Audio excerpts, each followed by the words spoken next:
Oke,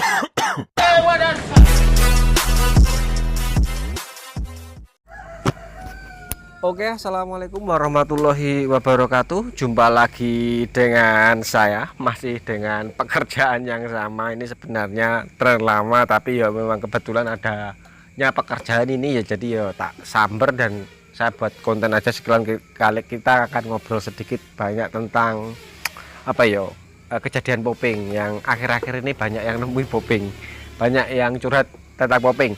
Oke, sebenarnya yang mau saya bahas dulu itu black chrome. Jadi cat black chrome, kebetulan aku pesan itu sudah mulai dari kapan ya, Mas Hilmi kemarin ngabari aku tuh kalau nggak salah mulai dari awal bulan 12 sampai sekarang barangnya nggak datang. Masalahnya di pengiriman, jadi 4 kali kirim itu gagal terus. Tahu kenapa ini, Mas Hilmi agak kayaknya agak trouble di masalah pengiriman ya. Jadi sampai dari 4 kali pengiriman dari 3 kota dicoba terus gagal. Jadi sambil nungguin catnya datang, tapi mudah-mudahan yang terakhir ini sampai ya. Cat black chrome-nya kita akan review sedikit bahas pekerjaan saya. Jadi untuk membuat warna seperti gini, bahannya digunakan misalkan teman-teman mau menggunakan cat jenis PU ya. Tinta yang digunakan itu tinta biru sama bagusnya magenta. Biru, tinta biru atau kenditun biru ketemu dengan warna pink magenta itu tetap jadinya akan ungu. Jadi hasil warna yang dihasilkan ungu.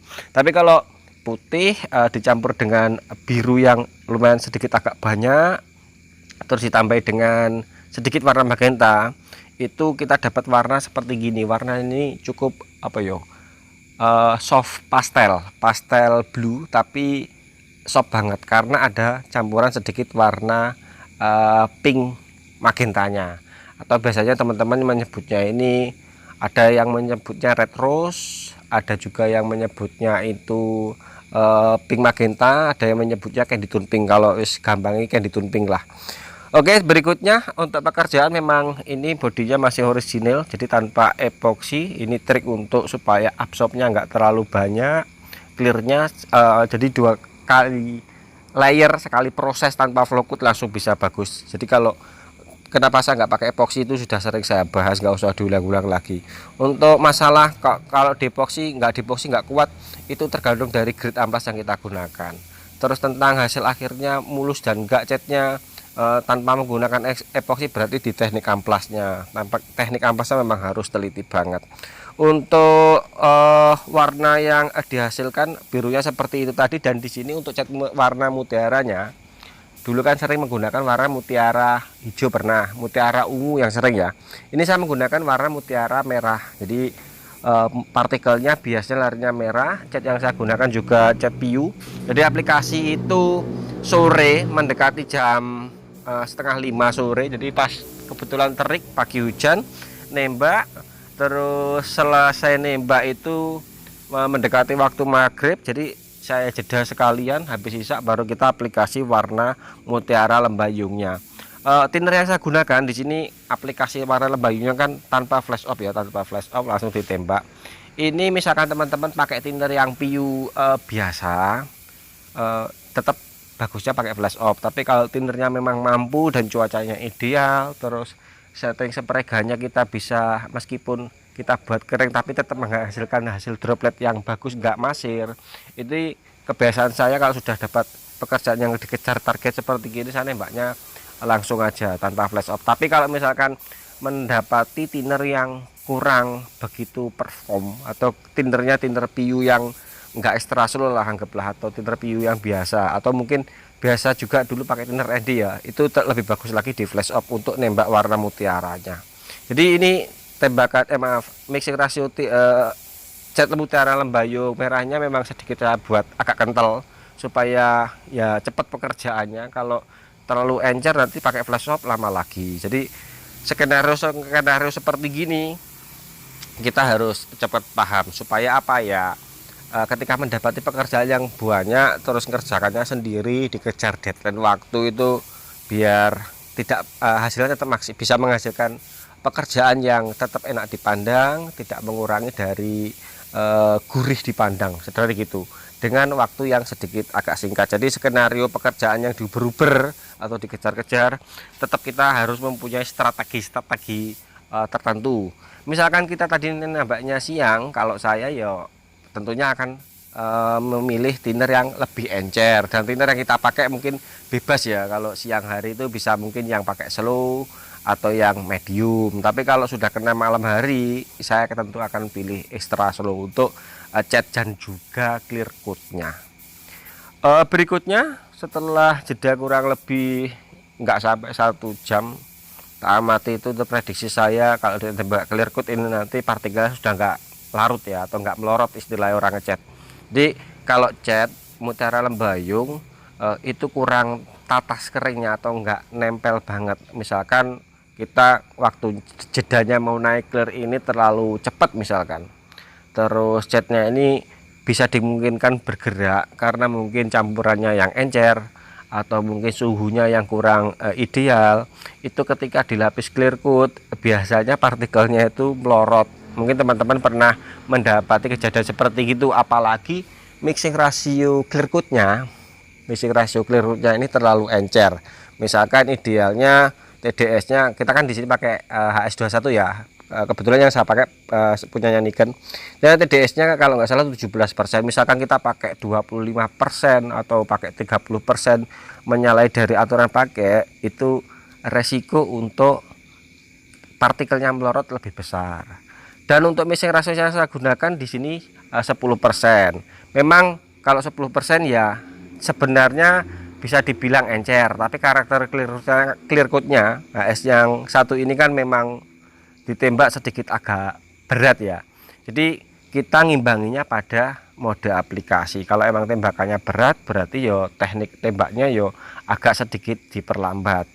Tapi dengan catatan, misalkan kita menjumpai clear coat yang tembakannya ringan, biasanya meskipun dengan nozzle yang sama, setting sepregan yang sama, kalau tembakan ringan biasanya saya akan ambil ritme tembakan itu akan lebih cepat daripada clear coat yang karakternya berat seperti HS Nikon 21 ini ya.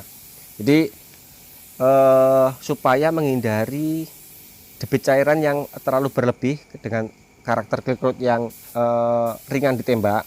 Tapi kalau Nikon kan tembakannya sedikit agak berat, jadi kita meski harus apa ya istilahnya itu, nembaknya agak sedikit pelan.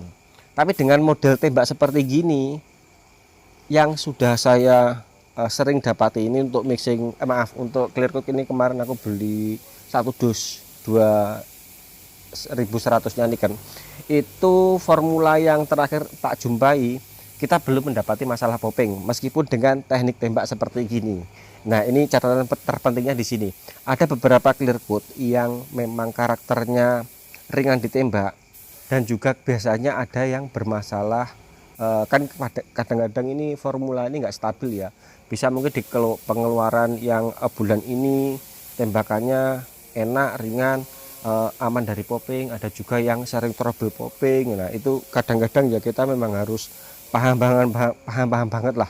Ketika mendapati clear coat dengan karakter yang ringan ditembak, terus dimungkinkan sering resiko terjadinya popping, jadi teknik nembaknya tak buat biasanya agak cepat tapi tipis. Jadi cukup 2 layer, tembakannya agak cepat tipis, tapi cat bawahnya harus matang dulu. Jadi misalkan ini nanti kita perkirakan 2 lapis aja, absorbnya nggak terlalu banyak. Terus karakter catnya ini memang nggak tetap tebal, misalnya seperti warna-warna grey gitu kan, atau mungkin warna yang sering saya seneng itu pokoknya yang ada unsur partikel metaliknya, jadi gampang mengkilap. Kalau sudah ketemu dengan cat yang seperti itu, tentu aku akan pilih clear coat sing karakternya ringan ditembak, terus dagingnya itu keras tapi gimana yo, dagingnya sedikit agak tipis tapi karakternya keras gitu. Tapi kalau sudah ketemu dengan warna-warna solid seperti gini, yang di bawahnya ada tumpukan warna solid yo, terus atasnya ada lembayung, kalau aku yo pilih clear coat yang ya meskipun berat ditembak tapi tetap akan memberikan daging yang tebal. Jadi sehingga nanti ketika clear ini kering atau nyerap, tinternya sudah pergi atau sudah ngeresap atau absorb, itu tetap akan bisa memberikan lapisan daging clear yang ideal. Tapi kalau sudah ketemu dengan warna grey, saya mungkin akan pakai bisa mungkin hardwheel atau 2080-nya atau glue. Tapi kalau sudah ketemu dengan cat yang model seperti gini, 2 lapis terus ada lapisan yang warna solid di bawahnya, lah aku tetap akan pilih yang HS 2010-nya. Apa ini kan? Kenapa dagingnya sih kelihatan tetap jos, terus polesannya enak. Misalkan ada insiden sampai hal terjadi kotor gitu ya, atau mungkin meleleh atau insiden lainnya, itu gampang. Jadi misalkan tadi kebetulan ada yang tak tanya pakai 2100-nya Nikon, misalkan kita nembak malam seperti gini, di sini mungkin ini nembak aku sekitar jam 8 ke 9 ya. Esok paginya misalkan kondisinya darurat, jam 8 jam 9 itu sudah bisa dipoles.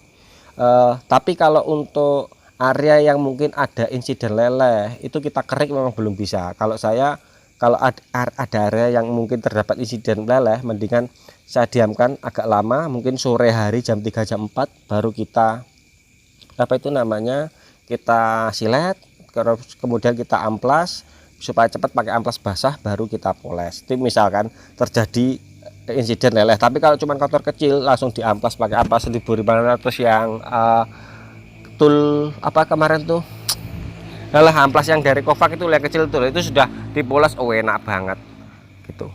Oke, dan jadinya seperti gini, warnanya istimewa. Ini dulu pernah saya bahas kalau nggak salah di motor apa ya, Lexi kalau nggak salah dulu. Oke, mudah-mudahan sedikit video ini ada manfaatnya, dan minta maaf banget aku memang uploadnya sedikit agak terjeda ya. Kenapa? Karena pekerja aku full, pekerja aku seorang, jadi target itu sehari selesai 1 unit motor, biasanya 2 hari sampai bongkar pasangnya, full pekerja aku. Jadi untuk males, untuk edit agak males. Ini ada clear HS dari brand lain, brand 2080-nya atau glow, warna itu merah. Kemarin full set body, terus ada juga apa ya, NMAX yang jam 3 datang, jam 3 esok harinya diambil, full body sampai body kasarnya. Untuk body kasar dashboard coating tetap pilihan. Ada juga lagi NMAX lagi dengan warna black mica, tapi ini semua enggak tak buatin konten, mulai dari apa itu namanya yang warna merah Kenditun Vario tadi, terus NMAX 2 ini black mica, oplos sendiri. Caranya bagaimana teman-teman tentunya sudah banyak yang paham. Juga 24 jam langsung selesai. Terus ada warna apa ini, Mio Sporty yang minta warna yang lagi rame, hijau-hijau yang soft itu loh, pakai mutiara lembayung emas. Ini warnanya pakai mutiara lembayung emas sama mutiara lembayung putih tanpa menggunakan warna silver. Dan juga ada warna ungu yang kemarin sempat penasaran, ada yang DM nggak jadi buat warna ungu. Kebetulan aku juga nembak NMAX tapi nggak full body. Insya Allah untuk warna ungu kita bahas lagi ya, karena ada yang belum ketemu, ada yang temen nyoba ikuti video saya tapi belum ketemu. Kebetulan aku ada target Vario 1 unit minta warna seperti gini, nanti kita bahas di video selanjutnya. Oke, sekian dari saya, mudah-mudahan ada manfaatnya. Sampai ketemu dengan video selanjutnya, bye bye.